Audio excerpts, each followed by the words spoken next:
Hello, everyone. Welcome to the Horror Room. I'm Travis Bruce, and today I'm going to be doing another Women of Horror Spotlight. Today I have with us, she's an author, and she has a debut novel out right now. It's called About Rage. I have with us Erin Banks. Erin, welcome to the Horror Room. Hi, thank you so much. It's a pleasure having you on. So tell us a little bit about Rage. Yeah, I started writing about rage basically in 2018, and back then it was just supposed to be a short story at first. And I had these little text elements, single things, notes that I was writing for it. And eventually I realized, well, I have enough material for an actual novel. And I had always been looking for a female villain that was explained well. And you had sort of the killer's POV, and it was very in depth on the psychology and so forth. And I never really found that. And I thought, well, I got to write it, right? So I did. And I started that quest pretty much in late 2021. And yeah, then by 2022, it came out. And I was very, very nervous because I thought at first that it might be too violent or too brutal to splatter punky. I didn't actually even know splatterpunk back then. I was a horror newbie and didn't even know such a thing existed. So I actually cut back on the violence. I edited out so much stuff and later thought, nah, I didn't even need to do that, and I started reading more horror literature, from my friends and everything they gave me. So yeah. And I mean, I can imagine it was nervous, but at the same time, probably once it got out there and people started reading, and was it a little exciting as well? Was it a little like, wow, okay, I don't understand why I'm so nervous? Absolutely. I mean, I had published a book before that. It was just nonfiction. I'd written a book on Ted Bundy because I'd studied that case for many, many years and found an angle that nobody had really explored yet. So it wasn't as exciting as the first time around. I literally thought I was going to faint the first time I had published on KDP. But yeah, the second time around, I think I was just surprised by all the support, by my friends, and that I actually got readers that approached me from groups, complete strangers that wrote to me and gave me some feedback and said, "Is there going to be a second novel?" Everybody was really excited, and I was very happy about that and surprised too. Now you're going the self-publishing route. Yeah. What's some positive and negatives in going that route? I mean, I have a lot of new authors or individuals who are think about going the self-publishing routes. What are some positives and negatives you're getting into? Well, the positives are that I realized eventually I could not let go of the rights. I was just too hesitant because there's a lot of me, of my life story in this novel. And it felt, I mean, in some ways it feels a little autobiographical, obviously not the killing part, but Yeah. everything else. And so I hope I was not. like, no. So I was like, I can't in good conscience give this to somebody else and they might, I mean, it's probably utopic and silly to think that, but I was thinking, what if it turns into a movie and then they have the rights, they can do with it whatever they like, and I just didn't feel good about it. So it was very, very important that I am in full control at all times, right? Of course, the negatives is like, you are everything. You're the cover designer because I am retired. I have a disability pension, so I don't have the funds for a cover designer, for an editor, stuff like that. I really have to do all of this myself or rely on beta readers, the kindness of friends and strangers to look over things or help me a little bit with some things. You have to be the promoter. I feel very uncomfortable going out there and interacting with people and being like, "Hey, here's my novel. You want to give it a go?" Yeah. So that's an aspect that I could definitely live without. But yeah, I mean, there's always something, and I prefer it this way, definitely.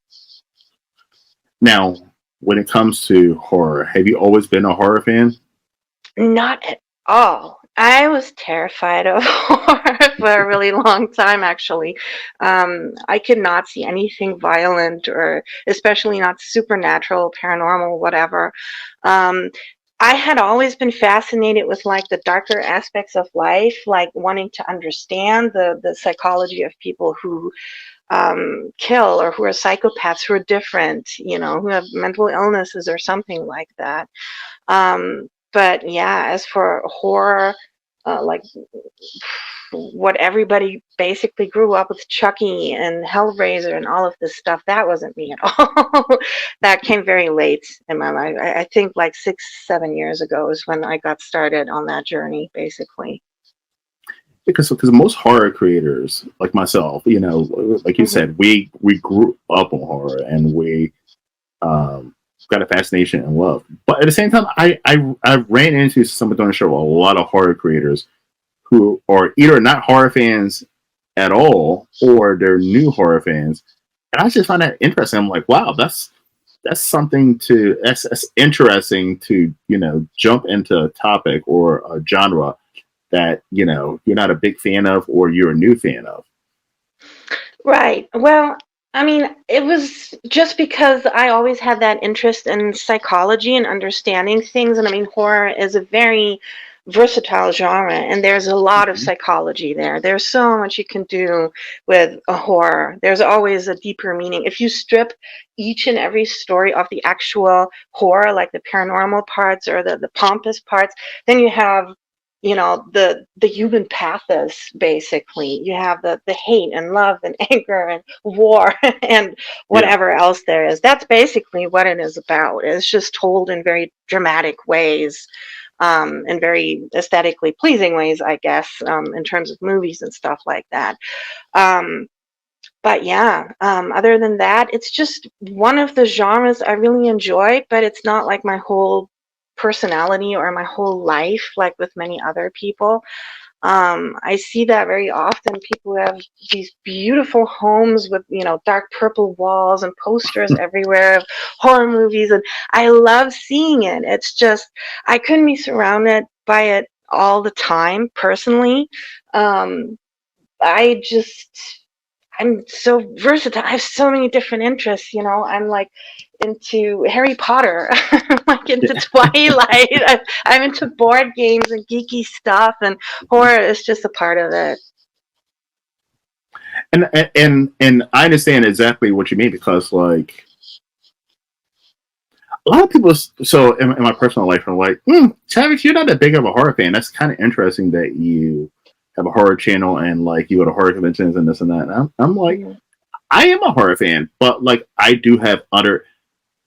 For a while, I thought I was like, oh, I'm the biggest hardcore horror fan, because I have a lot of useless horror knowledge in my brain, right? I'm a horror connoisseur when it comes to horror knowledge, but um, but then I started going to horror conventions, and then I realized, I'm like, wow, like I'm not. There's horror fans who are hardcore horror fans, like they Right. live, breathe, and eat horror. They walk around with horror stuff on 24/7. Their houses are decorated horror, and that's not me. I'm a horror collector. I like horror. But I enjoy sports. I love live sport. I enjoy travel. There's so many other things I enjoy. Horror is something for me that I have a personal connection with horror because it was something that I grew up with, and like Mhm. our majority of my childhood was intertwined with horror and 80s action movies. So like Right. that's what we watched on our movie nights.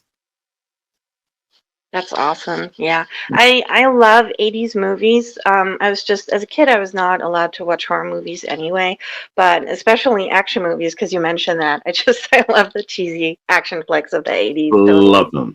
Yeah. Love them. John Claude Van Damme, Schwarzenegger, all that good stuff. Absolutely. Now, okay, so you say you were writing your book, and when you were writing your book, you were like, "Is this too graphic? Is this too much?" did you scale back at any, or did you say, you know what, fuck it, this is my vision, I'm gonna put this out the way it's gonna be? I did scale back. I edited out a lot because I was literally afraid that I was going to be arrested or something. I thought, what Really? if, yeah, I was like, what if people think this is real? Well, I had just read the Cannibal Cop book, right? Mm-hmm. Gil Valley. And he was a cop that was basically arrested for a thought crime because he has a cannibal fetish, apparently, which obviously he's not really living out. He's not killing people. But yeah, it was enough for him to end up in jail for like 15 months. And I read that autobiography, and it really did have an impact on me. So that's why I dialed it down a notch. Now, in book 2, it's definitely more graphic. I mean, it's not splatterpunk because that's not really me. I could write like it. It's just not my personal taste. I'm not very good at it either, to be quite honest. But there's definitely more violence because now I know, oh, okay, I don't have to censor myself and people are not going to come and arrest me. Everything's going to be fine. Now, how do you mentally get into the mindset of thinking about fucked up things to put into your stories? Like, do you get inspiration from actual serial killers? And oh yeah, I was into true crime, and I came from true crime before I ended up in horror. So I had started out with Tommy Lynn Sells. That was my first ever case, and what he did was so horrendous. It's the worst case I ever read about, and it was my first case. So after that, I was pretty much a hardened criminal, like mentally. I was like, oh, nothing can shock me anymore. So I always try to draw inspiration from that when I get into the Emily Sand is my protagonist, into that mindset. I'm trying to think like these people, like Ted Bundy and Dahmer and Kemper and all of the people that I study. What do I know from them about their childhoods, how they develop? What if I was a serial killer with my background? I came from a very dysfunctional family. I could have gone either way, right? I just became a writer instead of a serial killer.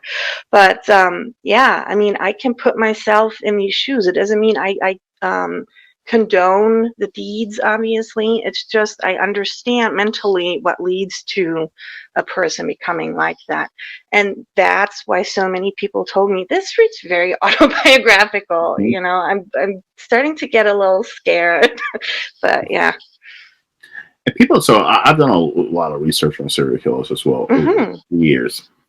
But I like how in society we typecast what a serial killer looks like, what a serial killer acts like, and like we see some creepy guy walking in the street and we're like, oh, he must be a serial killer.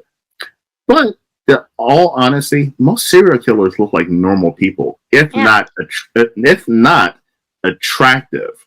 Most of especially when it comes to men who do violent crime in this world, they are very attractive men. Exactly. And they would want to be attractive, not just from their appearance. So, they'd have to be well groomed because you're trying to attract women, but also well spoken, charming, kind of put people at ease, just like Ted Bundy did. I mean, he was just kind of perfect for that. And then you look at people like the Golden State Park Killer and BTK. Dennis Rader, they all had families. They were known as family men, very charming, very helpful in their communities and so forth. And that's your typical serial killer. Yes, most serial killers are not the guys who are walking around, looking creepy. I mean, exactly. Yes, and the more because charming, that'd be obvious. Yeah, the more charming a person is, the more I'm like, I don't know about you. All right, so speaking of which, you thought about being a serial killer. I mean, you thought about putting yourself as a serial, not thinking of a serial killer. Yeah, okay, listen, the FBI is totally not watching this show. If you were a serial killer, what would your MO be? Who would your victims be? Who would you target? Tell me about you, Aaron Banks, serial killer. Well, I wrote that in About Rage, actually. That's exactly how I would do it. And Oh, really? it's Okay. like, I had this MO where I would pick anyone, right? Kind of like Israel Keys, because then there's nothing to really latch onto for law enforcement. They wouldn't necessarily make the connection that you have a serial killer, because Hmm. you're targeting men, women, all ages, doesn't matter. The only thing that Emily Sand does not target is children, because of her own past, and that's about it. And as for disposal methods, you want to be versatile as well. I had, of course, burial, dismemberment, stuff like that, but also vermicomposting. I spent weeks and weeks in Facebook groups about black soldier flies, red wriggler worms, maggots, and stuff like that. This is what I woke up to Hmm. and saw a wiggling mess on my screen when I went on Facebook. I was like, I'm done for the day. But I had to learn about it just so Yeah. I could write about it more realistically. It ended up being just like a paragraph and a mention in the book after all, because I got so into it. I had like 3 pages or something like this, and when I edited, I was like, nobody actually gives a flying fuck about this, pardon my French.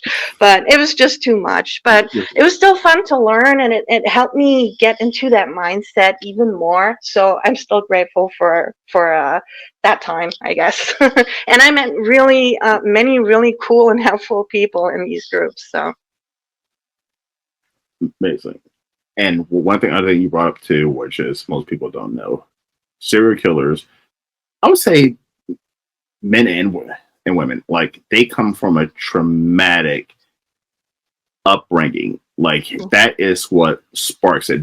You rarely see a serial. Okay, there's two part. So it's a traumatic upbringing where they were molested, they were raped, violence. Something happened traumatic through the early developmental stages of life that triggers that mindset. Also, I've also seen the second part is the ones who are given everything.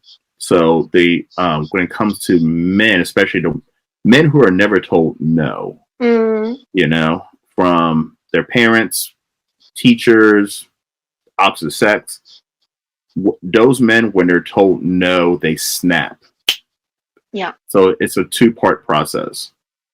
Absolutely. I mean, they were never taught resilience, right? So the first time, Correct. it's a shock to your whole system. It's like, how could this happen to me? You feel absolutely worthless. You're in denial that anyone could ever say no to you. Why? You don't understand that. So that could absolutely go that way, and it's hardly ever brought up because people are, of course, always so focused on, well, they had traumatic upbringings, but sometimes it's really just as simple as neglect, as we've seen in Dahmer's case, for instance.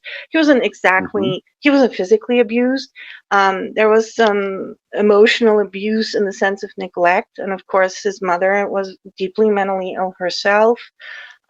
So she wasn't a great mother. She was pretty cantankerous, but not horrible. Like she wasn't tormenting him. This wasn't Yeah. a Kemper situation or something like that.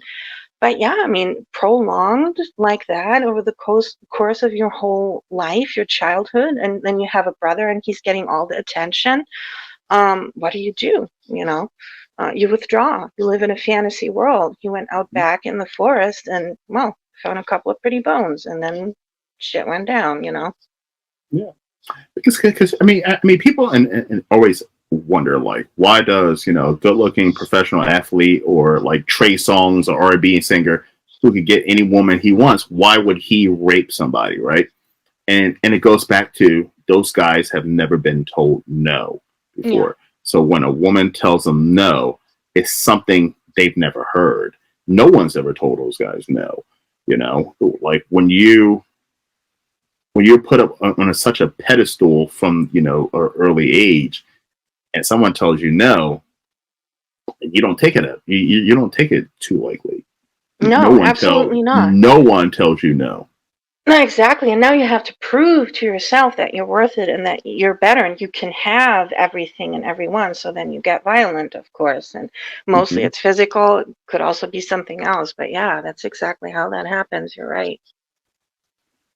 So who is one serial killer? I know you say you done you wrote a book on Ted Bundy. Were Mhm. there any other serial killers that like really fascinated you? Yeah, when I was still blogging for Crime Piper, I did a little series on Ed Kemper, because I found him very relatable in the sense that we had a very similar upbringing. So that, of course, fascinated me endlessly because it was like, why did he become a killer and I did not, right? Could he maybe have become a writer? Could he have done something differently with his life? What was the surprise element? Is it really just personality? You know, is it genes? What is it? So I studied that case inside out. And I was basically forced into the Scott Peterson case by my co-owner of the blog. I did not care about that case at all, but she was fighting a very lonesome battle over there in all of these little groups on Facebook. So I was like, oh, okay, let's do this together, and I got into it. But yeah, it's such a tedious case, you know. Um, But do you think it has something to do with gender? Because I mean, you could have a man and a woman who right. who were in the same traumatic situation or upbringing, and they will handle it completely differently. Like, I mean, I mostly see men handle it in violence Mm, when I and trauma, and mostly see women handle it in self destruction, whether it be sexually promiscuous, uh, inflicting pain on themselves. Do you think gender has something to do with it? it's possible. I mean, it's likely. I mean, it's I don't know if it's really gender per se. Like it's really a biological factor there. And if it's not still more the way society works and we're being socialized. I mean, I saw this with my dad. My dad had probably an even worse upbringing than I did, extremely violent, and he didn't become a serial killer. If he did, I didn't know about it. Yeah. And he was very good at hiding it for 80 Surprise. years. No, but he was the sweetest, meekest, softest man, really. So yeah, I don't know. It's probably a really bad example, but that's really all I can think of. That it doesn't always have to go that way, I guess. But Yeah. as for women, maybe it's also just the fact that you feel helpless. I mean, what do we know about women who kill? Who's the one offender we know was kind of more on the brutal side? Eileen Wuornos, right? Everybody else, they're Hmm. what? Like angel makers, they're poisoners, stuff like that, Yeah. because they're physically inferior. So you naturally think twice if you really want to go that route because there's a danger, a really real danger to your own life. And I don't think that men, serial killer males, actually face that in the same way. It's true. But but don't you? I mean, I'm not a woman, so I can't really say this. But I'm just thinking off the top of my head.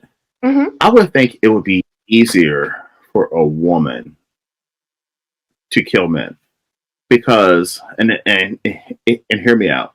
Hmm. As a man, at one point in my life, um, I my dick fucking led me into bad situations as a man. Sex, you know, a woman could have said, "Hey, meet me here at this fucking." If she was attractive, actually, she didn't be attractive at all. Um, she could have said, "Hey, meet me at this fucking dark warehouse at 9 o'clock at night." I would have probably fucking went. You know what I mean? Like, and I think most men. This is a disturbing part about men. Shame on us, but like we allow our fucking dicks to make our decisions for us, Right. and I feel like a woman could, if a woman was a serial killer, she could go on OkCupid, Plenty of Fish, Tinder, any of these things, and there's a line of victims. I mean, she could have continuous victims because all she has to say, "Hey, meet me here, and I'm gonna give you some booty," and I think most men would go. That's true. I mean, it's probably also the surprise element, right? Most men wouldn't expect that. They would expect that they're being led on with the promise of sex or whatever, 2024. and then 9 you get 2024. right, and then you 9 get a knife to the 2024. heart, or right, and then you get a knife to the heart, or somebody poisons your booze or something like that. That's true. I don't know. It's fascinating. Yeah.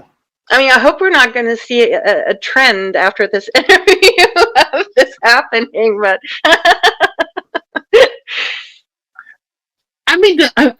The best time to get a man is like right after sex.